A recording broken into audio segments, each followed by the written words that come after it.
Buenos días a todos. Vamos a comenzar la tercera y última charla que teníamos programada sobre la virtud de la fe. He pretendido que las tres charlas fueran increscendo, como decimos los músicos, ¿no? Que fueran un poco a más. Y espero que hoy pues sea una ascensión real y al mismo tiempo una profundización de todo lo que venimos hablando en estos 3 domingos. Recapitulando, para dar entrada a las personas que no pudieron venir en las 2 citas anteriores y hoy se incorporan por primera vez. Recapitulando, decíamos que la fe es una virtud infusa que recibimos en el bautismo y que es necesario activar. En la charla pasada hablábamos de la fe viva, no muerta. Y activarla y hacerla viva con la profundización y la meditación de las verdades de la fe. Eso sí, con su interiorización y con su puesta en práctica. El capítulo primero de hoy, que son 3 capítulos lo que tengo preparado, se titula Pecados contra la fe. Es hora de abordar esto de forma profunda y clara y frente a frente. Y yo creo que para mejor entender este primer punto de la charla de hoy, sería bueno enfocarlo desde lo que enseña el Catecismo de la Iglesia Católica, que cualquiera que le tenga en casa luego lo puede mirar detenidamente, y les recuerdo que aquellos que lo deseen pueden dejar un correo electrónico para que les puedan mandar no solamente esta charla, sino las otras 2 que hemos proclamado, por si alguien luego quiere en casa trabajarlo de forma particular. ¿Qué dice el Catecismo de la Iglesia Católica cuando explica el artículo del credo que dice: desde allí vendrá a juzgar a vivos y muertos? Pues me limito a leerles lo que en el número 675 el Catecismo de la Iglesia Católica señala. Se titula así: La última prueba de la Iglesia. Y dice textualmente: antes del advenimiento de Cristo, la Iglesia deberá pasar por una prueba final que sacudirá la fe de nuestros creyentes. Insisto que estoy leyendo el Catecismo de la Iglesia Católica, número 675. Y ahí vienen cifrados, para los que luego tengan los textos, tanto los textos de Lucas como de Mateo, donde se hace referencia a esto. Sigue el Catecismo. La persecución que acompaña a su peregrinación sobre la tierra desvelará el misterio de iniquidad bajo la forma de una impostura religiosa que proporcionará a los hombres una solución aparente a sus problemas mediante el precio de la apostasía de la verdad. Dice, sigue el Catecismo, la impostura religiosa suprema es la del anticristo, es decir, la de un pseudomesianismo en que el hombre se glorifica a sí mismo, colocándose en el lugar de Dios y de su Mesías venido en la carne. Suena fuerte, ¿no? Muy fuerte. Y cualquier persona que vea la realidad del mundo y de la Iglesia en estos momentos puede preguntarse: ¿son estos tiempos los nuestros? ¿Estamos ya en la prueba final? Fíjense bien lo que dice: que sacudirá la fe de numerosos creyentes. O sea, de aquellos que creen, que practican, que van a misa. Laicos de a pie como tú y como yo. Pero aquí no especifica. También puede haber sacerdotes y jerarquía. Pecados contra la fe. Su malicia y su gravedad. Los pecados opuestos a la fe son, en el fondo, grados diversos de incredulidad. En general, incrédulos son los que rechazan la fe después de conocerla. Rechazo que puede ser combativo, o sea, que se oponen a ella directamente con escritos u otros medios, o simplemente un rechazo indiferente. Sí, Dios existe, pero a mí me da igual. Con respecto a esto, resultan llamativas las campañas orquestadas desde los medios de comunicación en contra de la Iglesia. Creo que ninguno de los que estamos aquí somos ingenuos. Estas campañas son planeadas y tienen un fin claro: destruir la Iglesia, haciendo tambalear la fe de muchos. Decíamos el primer día: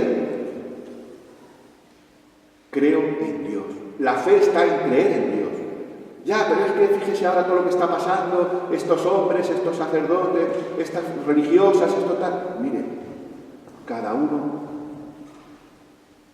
según obre, allá él, y Dios tendrá que responder delante de Dios de sus actos. Pero yo no creo en esa persona, yo creo en Dios.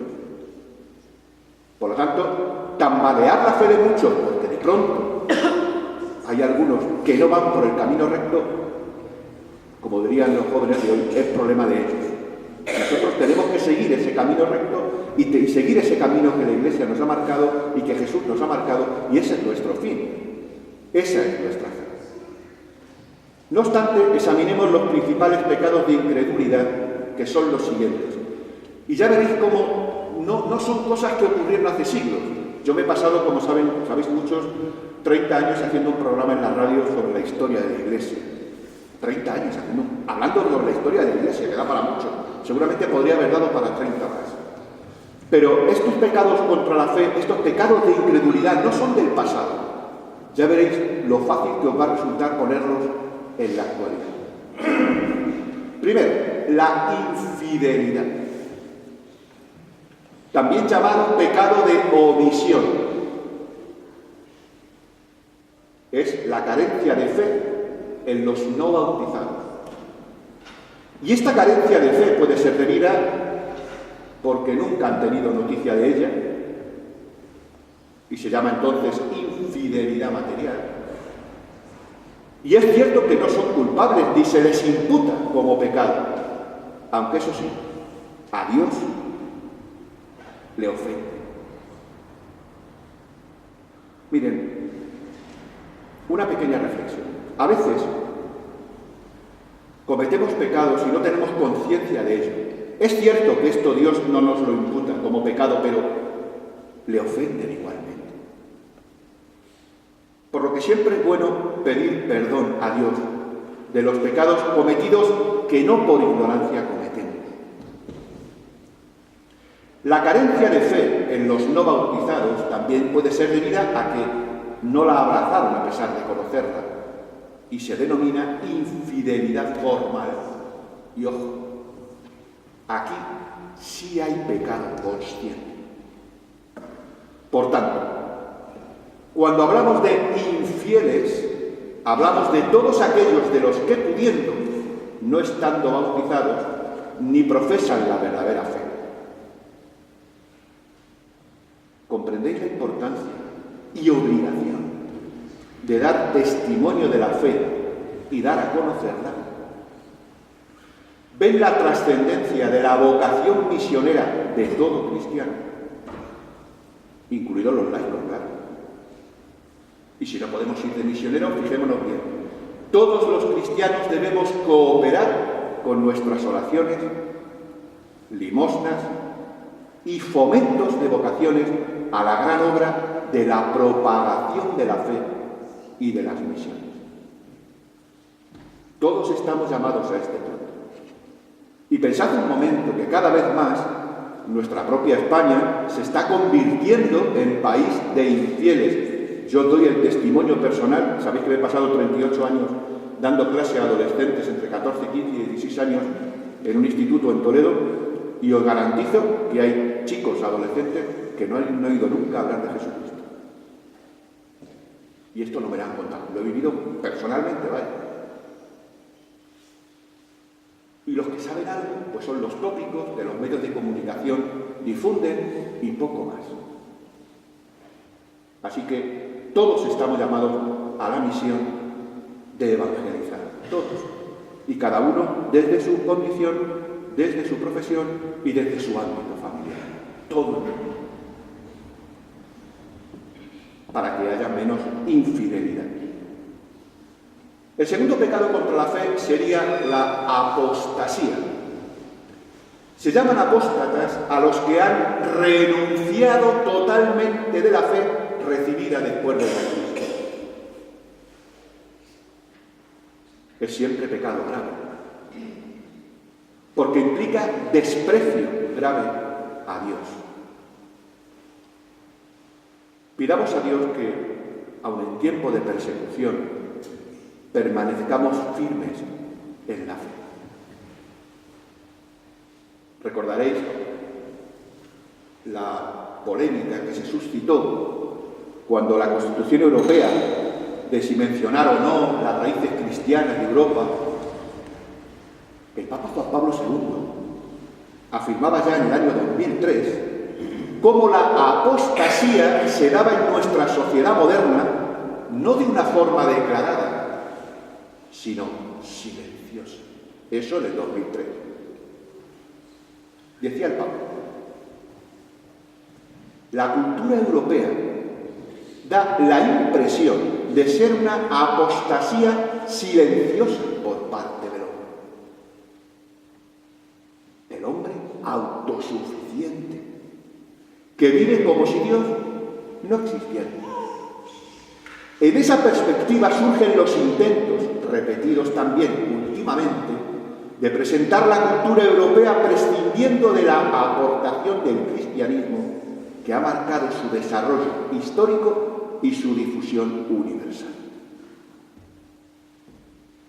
Ahí tenemos la exhortación apostólica donde el Santo Padre decía esto. Considerad, sé que dolorosamente, lo sé, pero considerad cuántos apóstatas tenemos en nuestras propias familias últimamente. Ahora que veo también a hermanos de hermandades y cofradías, incluso hermanos nuestros, lo está recordando el señor arzobispo en la carta que ha dirigido a las hermandades y cofradías, diciendo cuántos hermanos nuestros, cuántos cofrades, cuántas personas que dicen seguir a Jesús están apostatando y no quieren saber nada de Él. Tú eres también discípulo de este hombre. ¿Yo? No, yo no le conozco. Estamos ahí. Ya han recibido la formación, incluso como nosotros, y no creen. Ni quieren creer o incluso lo combaten. Tercer pecado contra la fe, la herejía. Se llama herejía al error voluntario y pertinaz, o sea, constante, tozudo, de un cristiano contra la verdadera fe.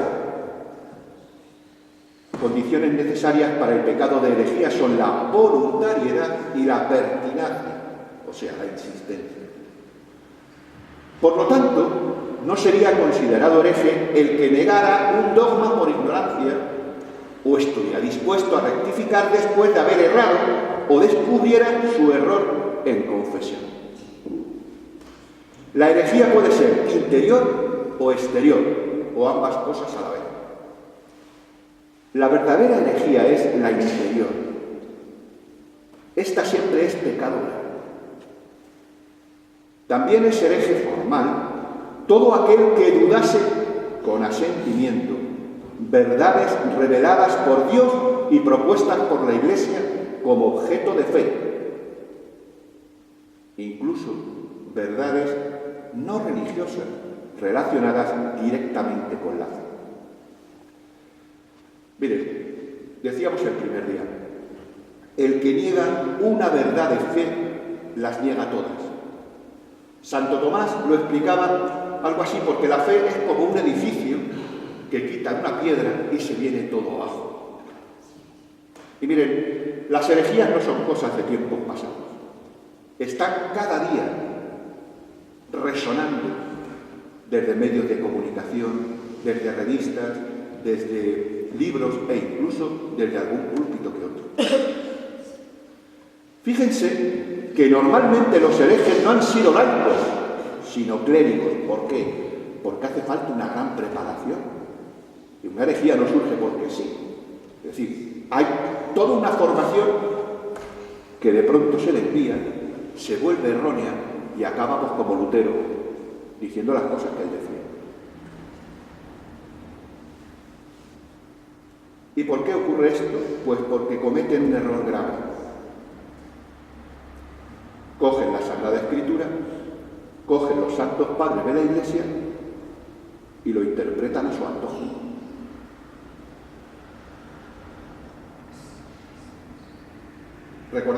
Quiero recordarles algunos casos en nuestro país muy sonados. Yo tuve la suerte de vivirlo de una forma más directa, algunos de ellos, porque don José Rico, el actual obispo de Getafe, auxiliar de Getafe, cuando estaba en la conferencia episcopal en el departamento que se encargaba del obsta y del imprimatur de las obras religiosas, trabajó concienzudamente contra algunos de estos herejes de nuestro tiempo.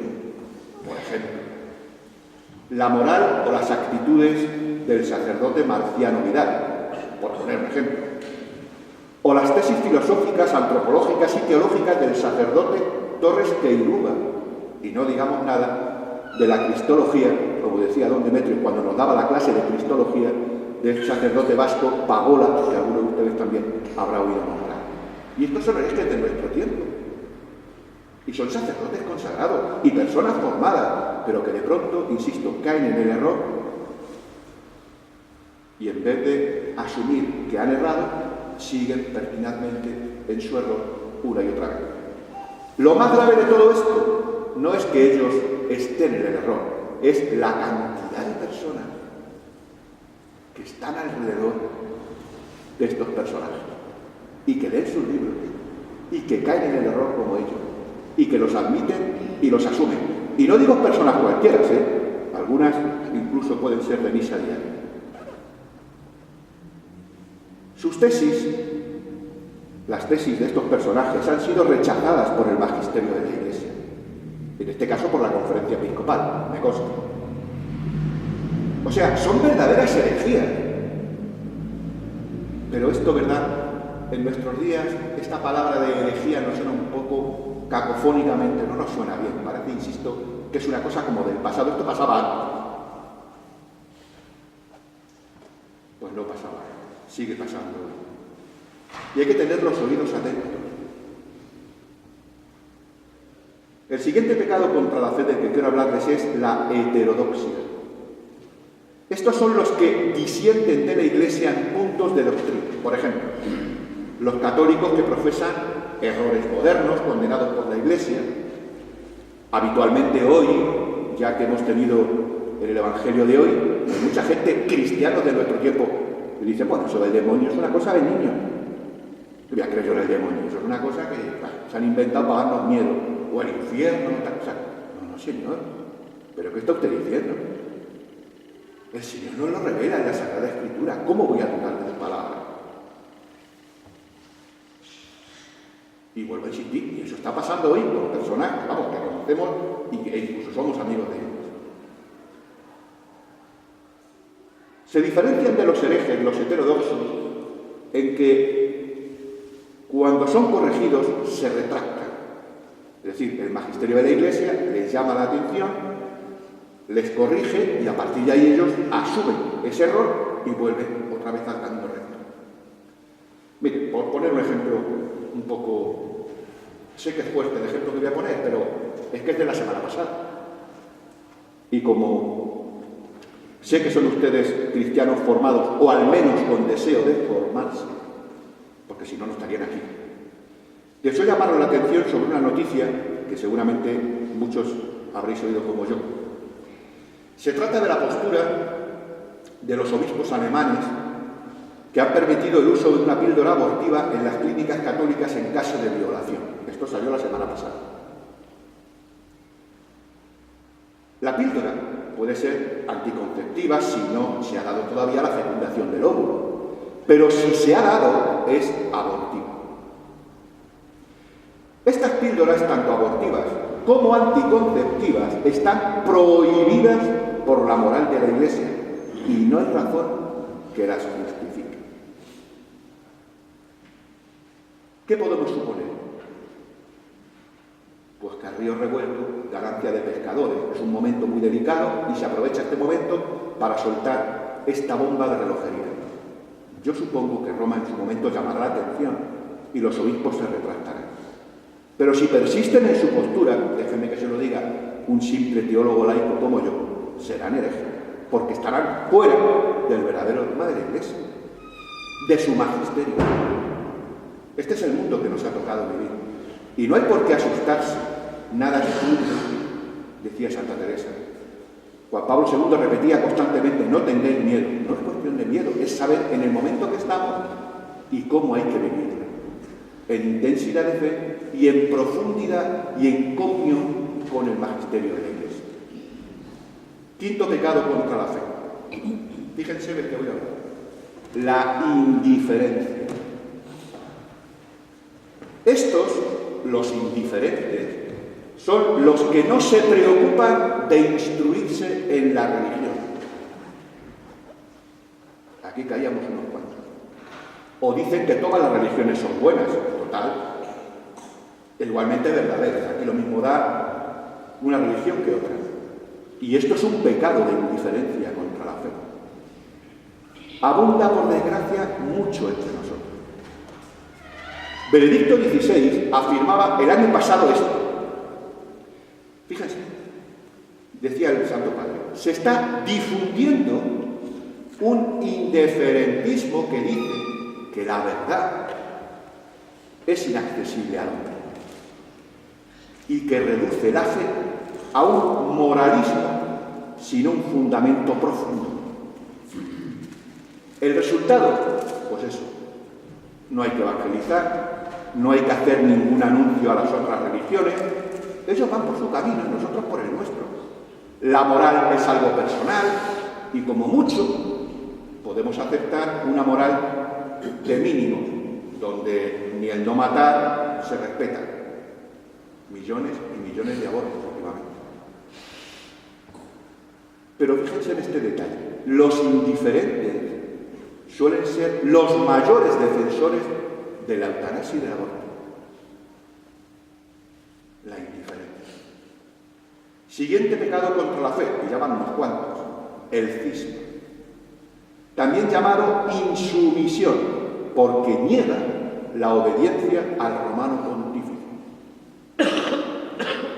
Todos los pecados que he enumerado anteriormente van directamente contra la fe y su contenido, o sea, las verdades de la fe. El cisma, por su parte, es de carácter disciplinar, pero que radica en no aceptar como fe revelada la autoridad suprema, plena y universal, ordinaria e inmediata del Papa sobre la Iglesia universal. Y fijémonos bien, la infidelidad, la herejía y la apostasía son esencialmente contrarias a la fe. Contrarias. La más grave, la apostasía y la herejía formal, que la Iglesia castiga con la excomunión, que no significa nada más que ya no estás en comunión. Igual es una palabra que parece que nos viene de atrás y que es antiquísima y que ya no se usa. No, no, no. El que no está conmigo está contra mí, decía el Evangelio de hoy. Es decir, que no está en comunión conmigo está fuera. Y esta comunión está esencialmente reservada a la Santa Sede. Ya saben que incluso cuando alguien va a confesarse de un aborto, no todos los sacerdotes pueden absolver de ese pecado. Y el obispo tiene sacerdotes específicos para absolver de ese pecado, e incluso el propio obispo es el único que puede absolver de ese pecado. Pues en el caso de la apostasía y de la herejía, primero, la Santa se lo castiga con la comunión y es ella la que se reserva especialmente ese acto. Por si es poco lo que hemos dicho, permitidme que ahonde y profundice un poquito más. También pecan contra la fe los bautizados que dudan voluntariamente de alguna verdad revelada. Ojo a esto. Dudar voluntariamente de alguna verdad revelada. 2. También peca contra la fe, diríamos que los tibios, que por su cuestión política, económica o social, ocultan y se avergüenzan de aparecer como católicos. También pecan contra la fe. ¿Quieres actuar así? Tercero, los que voluntariamente se exponen al peligro de perder la fe, ya con malas lecturas, compañía y un largo etcétera. Es decir, es ponerte en el precipicio y decir, bueno, un paso más y me voy a la Biblia. Y cuarto, también pecan contra la fe los que entran en sociedades secretas, por ejemplo, la masonería. No sé si sabrán que todas esas sectas están condenadas de un modo especial en el Syllabus por Pío IX, publicado allá por el año 1864. Desde entonces, eso está condenado por la Iglesia. En cuanto a tener dudas contra la fe, hay que decir que en la religión católica no cabe ninguna duda acerca de los dogmas de fe. No lo digo yo, lo dice la Iglesia. No cabe ninguna duda acerca de los dogmas de fe. El que deliberadamente duda de una verdad de fe pone en duda, por el hecho mismo, la veracidad de todas las demás. El edificio de Santo Tomás. Pues se admite, por ejemplo, que Dios puede engañarse en algo, desconfía de su autoridad.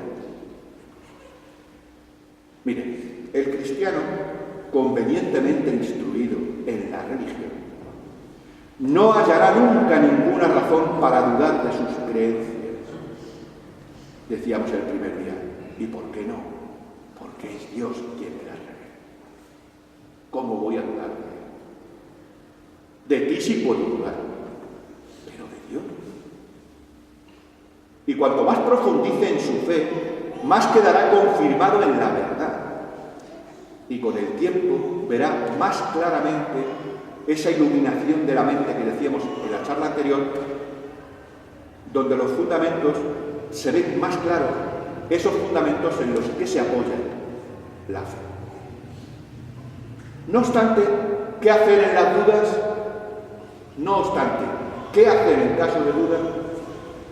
Habría que decir que si se dispone de tiempo y de medios, hay que procurar salir de ellas cuanto antes. ¿Cómo? Voy a darles 5 caminos: investigando, estudiando, pensando, leyendo, preguntando y añado orando. Si a pesar de esto persiste la duda y hay que obrar, se puede aplicar la regla práctica siguiente, dice la Iglesia. Según buena doctrina, una ley dudosa, por ejemplo, no obliga. O sea, a nadie se le puede imponer una obligación que no consta. Así que puedo obrar como si no hubiese obligación. Pero ojo con esta regla. Primero investigar, estudiar, pensar, preguntar, orar. Si se carece de tiempo y de medios, será preciso, qué importante es esto, formar nuestra conciencia. Es decir, adquirir en cuanto se pueda una conciencia instruida, recta, verdadera, dedicada, que nos ponga de acuerdo con la ley de Dios en cada uno de los casos que se nos presenten y nos aleje del pecado. Y esto se consigue principalmente con el estudio de la ley de Dios. Digo el estudio. Los preceptos de la Iglesia, no solo conocerlos, sino seguirlos. Los deberes de Estado, el religioso, el consagrado en su estado, el casado en el suyo, y las obligaciones del cristiano. Pero miren, para terminar este punto 1, quisiera abordar de forma plena un apartado que he titulado Peligros de nuestro tiempo. El primer peligro que quiero llevaros a vuestra mente y a vuestro corazón es el principio del libre examen. Este principio del libre examen tiene un origen, y es un origen protestante. Yo leo, yo interpreto, yo juzgo y acomodo lo que leo a mis criterios, siendo yo el mismo criterio de la verdad. No, perdónenme, esto no es así. La fe se recibe y se aprende de la Iglesia, no la originamos nosotros, sino que ella es anterior. Miren, una de las asignaturas que más me encantó cuando hice la licenciatura en teología fue los padres de la Iglesia, la patrística. Es verdad que siempre habíamos oído hablar de los padres de la Iglesia, ¿no? Pero yo, por ejemplo, nunca había tenido oportunidad de entrar a leerlos, a profundizar en ellos y encontrar un caudal enorme y una fuente inmensa de doctrina y de enseñanza. Quiero presentarles a uno que seguramente a muchos no les sonará de nada. San Vicente de Lérins, siglo V. Fijaos lo que decía este hombre ya. Decid conmigo si no es clarividencia y si no es inspiración del Espíritu hablar en el siglo V de algo que a nosotros hoy nos va a hacer mucho bien. Fijaos lo que decía San Vicente de Lérins. El depósito, o sea, la fe, es lo que te ha sido confiado, no encontrado por ti. Tú lo has recibido, no lo has escogido con tus propias fuerzas. No es el fruto de tu ingenio personal, sino de la doctrina. No está reservado para uso privado, sino que pertenece a una tradición pública. No salió de ti, sino que vino a ti. A su respecto, tú no puedes comportarte como si fueras su autor, sino como su simple custodio. No eres tú quien lo ha iniciado, sino que eres su discípulo. No te corresponde dirigirlo, sino que tu deber es seguirlo. No me digáis que no es memorable este texto. Otro gallo nos cantaría si desde el primero al último en la Iglesia Católica entendieran realmente este texto y le siguieran. Peligros de nuestro tiempo. El principio popular. Es lo que ha dicho fulanito de tal, o no sé qué sacerdote de no sé dónde, o es que ahora es así. Todo vale, da igual. Miren, al católico no le interesa lo que unos u otros digan, sino lo que la Iglesia enseña y manda.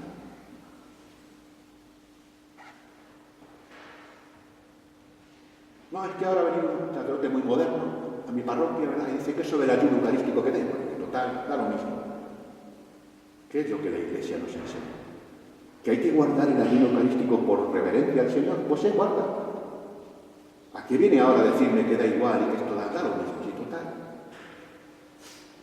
Ojo a esto.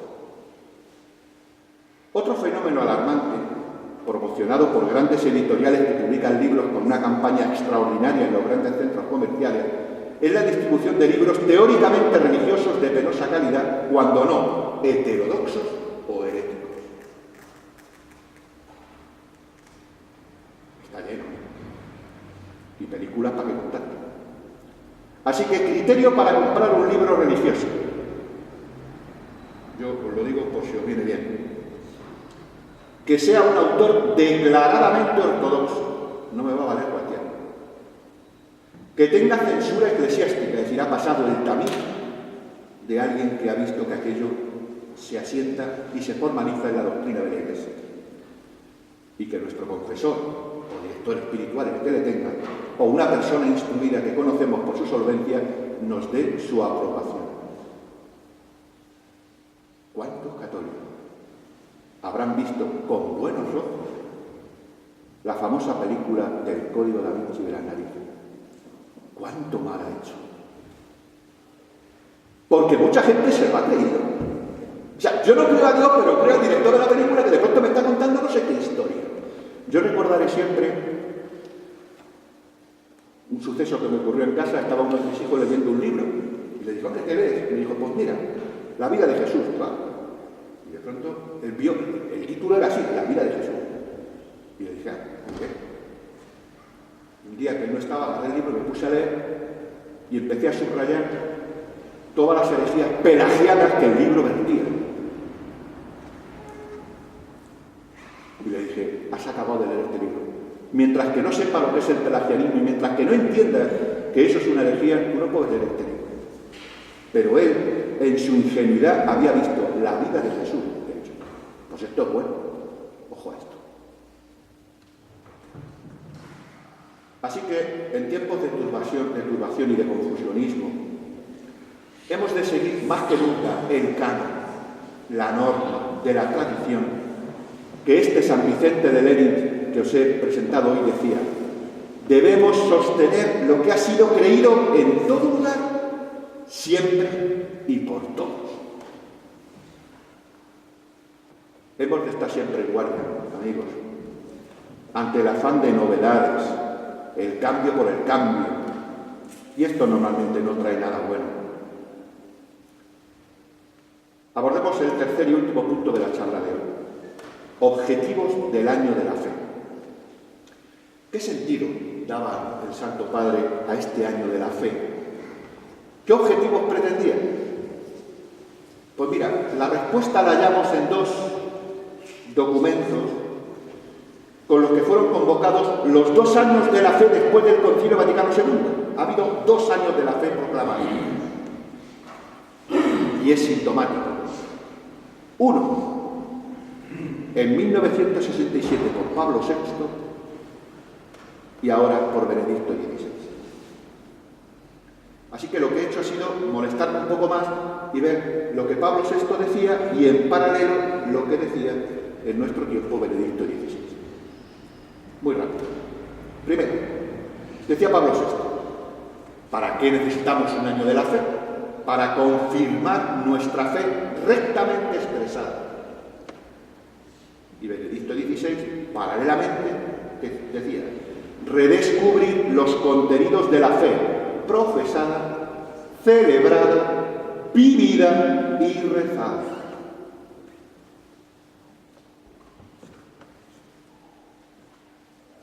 Profesada, celebrada, vivida y rezada. Esto significa que no puedo decir que creo y no saber en quién ni en qué creo. Bueno, yo creo en Dios, pero no sé. Me molesto poco en conocerlo, en profundizar sobre él o de dónde. En fin. Punto 2. Decía Pablo VI, ¿por qué programa un año de la fe? Para promover el estudio de las enseñanzas del Concilio Vaticano II, decía Pablo VI. Y Benedicto XVI paralelamente dice, con el concilio se nos ha ofrecido una brújula segura para orientarnos en el camino del siglo que comienza. Pero siempre, añadía Benedicto XVI, en la hermenéutica de la continuidad, nunca de la ruptura. Es decir, nunca, apréndanse esto, nunca, jamás, una enseñanza de la Iglesia puede contradecir a otra anterior. Nunca. Puede haber progreso, ¿vale? Pero nunca negación o contradicción. Nunca. ¿Qué hacían o siguen haciendo? Parece ser esos sacerdotes en Madrid, no consagrando con pan y vino, sino con rosquillas y no sé cuántas majaderías más. ¿Qué están haciendo? Allá ellos. Pero nosotros nosotros tenemos que tener claro dónde estamos y qué camino hemos de seguir. Nunca una enseñanza de la Iglesia puede contradecir a otra anterior. Tercero, decía Pablo VI, para sostener los esfuerzos de los católicos que buscan profundizar las verdades de la fe. Eso es lo que hemos intentado durante estas 3 charlas. Ella me preguntó y me dijo, hombre, qué curioso, ¿no? Que un laico como usted, un padre de familia, se ponga a dar unas charlas sobre la fe cuando estamos habituados a que estas cosas las hagan los sacerdotes y tal y cual. Y yo le decía, mire, le voy a decir sinceramente por qué me fui 5 años a estudiar una licenciatura en teología, con lo que eso suponía de molestia. Pero le voy a decir por qué lo hice. Porque quería, como el Bautista, hacer que Dios creciera y que yo menguara. Y yo no menguaba en 1,82 a 1,50 y 1,30, sino que en mi interior yo tenía que ser cada vez menos yo y que Él ocupase más espacio. Y por eso me puse a estudiar. ¿Ven? Cuanto más sé y conozco a Dios, más puedo amar. A estos fines comunes de los papas, Benedicto XVI añade algunos más, y le voy a leer el que él considera el más importante, donde él recalca más el objetivo. Fijaos lo que decía Benedicto XVI. Comprender de manera más profunda no solo los contenidos de la fe, sino justamente también con eso, acordaros de la segunda charla, el acto con el que decidimos libremente entregarnos totalmente y con plena libertad a Dios. Recuerden la primera charla. Creo como respuesta libre y propia a Dios que se revela. Insisto, este último objetivo es el que más recalcaba el Papa Benedicto XVI. O sea, a él le interesa subrayar la inseparabilidad del acto con el que se cree, de los contenidos a los que prestamos nuestro asentimiento. El acto de fe, estoy terminando, sin contenido, nos conduce a una total subjetivación de la fe. Y no hay más que una fe, y no es mi fe, es la fe de la Iglesia que he recibido, que creo, que vivo y que he de transmitir. Este es nuestro legado, el de cada cual. Los contenidos, sin el asentimiento de la fe, es verdad que instruyen nuestra mente, pero no nos unen a Dios, ni son capaces de transformar nuestra vida, de convertirla al Dios vivo. Solo si la profesión de fe desemboca en una confesión del corazón, entonces podemos empezar a hablar de una fe madura, bien formada, capaz de producir frutos en los demás. Y esto es lo que Dios quiere de cada uno de nosotros. Y este ha sido el objetivo sencillo, humilde, de estas 3 charlas que hemos tenido y que espero que os hayan servido, seguro, para que poco a poco, y sé que alguno en casa lo está haciendo, pues a través de estos textos, que no son míos, son de todos, y por eso los compartimos, pues os ayuden a seguir avanzando y a que esta Semana Santa sea vivida de una forma plena, con lo que eso significa de Pascua de Resurrección. Se me ha ocurrido que podíamos terminar estas charlas rezando todos el credo. Os van a entregar un recordatorio que los padres de la fraternidad han tenido la delicadeza de hacer, donde viene el credo, que insisto, os invito a rezar todos juntos, y luego un pequeño recordatorio de estas charlas que hemos dado. Yo rezaré a Dios para que el año que viene, si Dios quiere, sea alguno de vosotros el que también pueda darnos a los demás una charla semejante sobre otros temas y sobre otras cuestiones, pues todos necesitamos instruir. Así que, como el Señor en ningún momento ha desaparecido de aquí, sino que siempre nos ha acompañado en el sagrario, pues, insisto, yo creo que nada mejor. Ahora no les voy a dar la espalda, sino que simplemente voy a mirar hacia el Señor como vosotros, y si os parece, pues rezamos todos este credo, siendo conscientes, plenamente conscientes, haciendo vivo esa expresión de fe exterior y no solo interior de estas verdades contenidas en el credo.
La debemos también transmitir a los demás. Gracias por haber venido.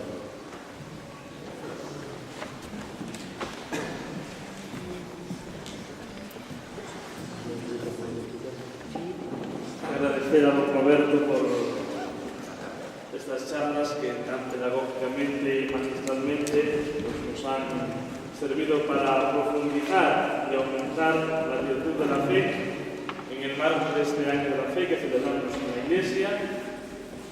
Y bueno, pues aprovechar para recordar nuestra oración, nuestra plegaria en este momento de sede vacante por el nuevo sucesor de Pedro en la sede de Roma, y agradecerles a todos ustedes por su participación, su presencia. Bueno, aquí ya saben dónde estamos, a lo que necesiten. Nada más, muchas gracias.